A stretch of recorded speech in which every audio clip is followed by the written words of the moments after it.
ये हम गोडाउन है हमारे पास नहीं, यहाँ पे कोई निर्माण नहीं है। तो तुम बोले निर्माण डोंगरगढ़ में है सर, 1880 का बन रहा है वहाँ पे। अच्छा जी जी। और इसके बाद यहाँ यहाँ को छोड़ के बन रही है। अच्छा। अभी इसमें वर्तमान में भारतीय खाद्य निगम का है सर, ये पूरा रिजर्वेशन। FCI जी जी, FCI का। कितना? ये सर 18,000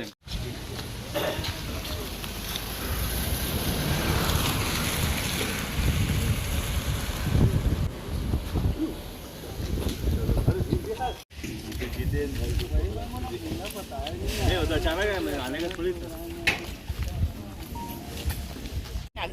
जी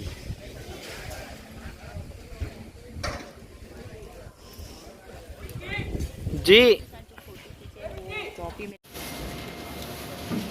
मनीष मैं मनीष भाई सब डाल रहा हूँ। अच्छा डला देना ये फोटो मेरे को तुम्हारा नंबर तो है मेरे पास 30.6 क्या देखे अभी आगे क्या किया तक मॉइस्चर देखते हैं इसमें। ठीक है, इसमें कितना मात्रा है पानी का? पानी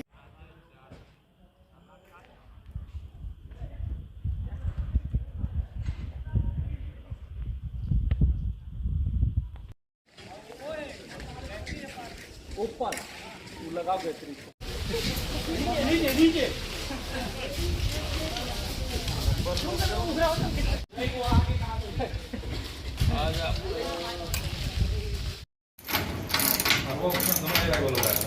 अच्छा नहीं अरवा अपना दोनों जी बोलो तो क्या दोनों रख रहे हैं सर। दोनों रखिए।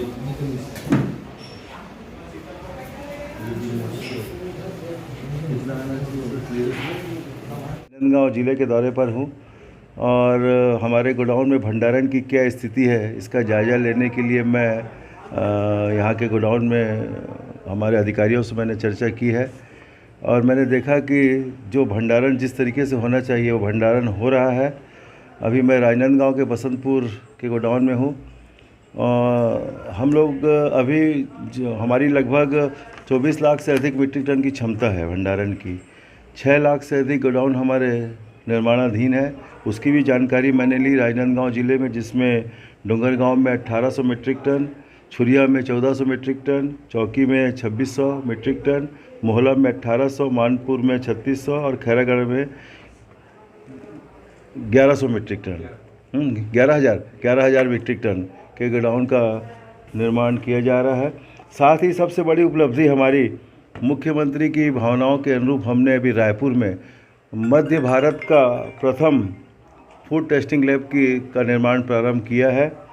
NRDA के द्वारा पूरी प्रक्रिया पूरी हो गई है इसकी और इसका निर्माण कार्य भी चालू हो गया है।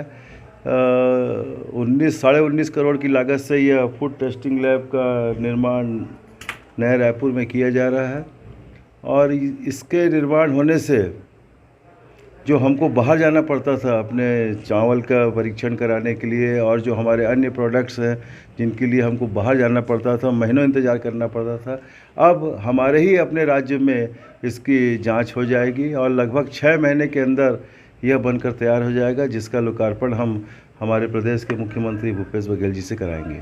बहुत ही सुरक्षित तरीके से हो, साइंटिफिक तरीके से हो और लोगों तक जो अनाज पहुंचता है, चावल पहुंचता है, वो बहुत ही उसकी क्वालिटी बहुत अच्छी हो। इस दिशा में हम लोग प्रयास कर रहे हैं और जितने भी हमारे गोडाउन हैं उसको हम सेंट्रलाइज कर रहे हैं CCTV कैमरे से। उसके लिए भी हमने अभी बोर्ड ऑफ डायरेक्टर की बैठक में उसे पास कर दिया है और बहुत जल्दी इसकी प्रक्रिया प्रारंभ हो जाएगी ताकि सारे गोडाउन्स हमारे प्रदेश के हमारे मुख्यालय से जुड़ेंगे और सब हमसे बात कर सकते हैं डायरेक्ट वहाँ पर। ये जो हमने जो मॉइस्चर मशीन को देखा, इसमें हम लोग इस चावल की गुणवत्ता को देखते हैं और जो अभी हमने गुणवत्ता देखी वो गुणवत्ता लगभग जितने पॉइंट होनी चाहिए थे वो पूरी सही पाई गई। 2023 में हम लोग अपने यशस्वी मुख्यमंत्री भूपेश बघेल जी के नेतृत्व में फिर से सरकार बनाएंगे। जो 4 साल बीता है छत्तीसगढ़ सरकार का बेमिसाल रहा है। सर्वहारा वर्ग के उत्थान के लिए इन 4 वर्षों में योजनाएं बनाई गई। 15 साल तक जो जिस योजनाओं के लिए लोग आशा भरी निगाहों से देखते थे, वे सारी योजनाएं इन 4 सालों में भूपेश बघेल जी के नेतृत्व में आई है। लोगों का विश्वास बढ़ा है, आस्था बढ़ी है और लोग इस बात को महसूस कर रहे हैं कि हम कांग्रेस के नेतृत्व में ही सुरक्षित रह सकते हैं। और भूपेश बघेल जी ने जिस तरीके से किसानों के हित में कार्य किया, नौजवानों के हित में कार्य किया और सर्वहारा वर्ग के उत्थान के लिए उन्होंने जो योजनाएं बनाई है, उसका सीधा सीधा लाभ हमें 2023 के चुनाव में मिलेगा और हम उनके नेतृत्व में ही पुनः इस प्रदेश में कांग्रेस की सरकार बनाएंगे और प्रदेश के अंतिम छोर के व्यक्ति तक शासन की योजनाओं का लाभ पहुंचाएंगे। आप हमारे व्हाट्सएप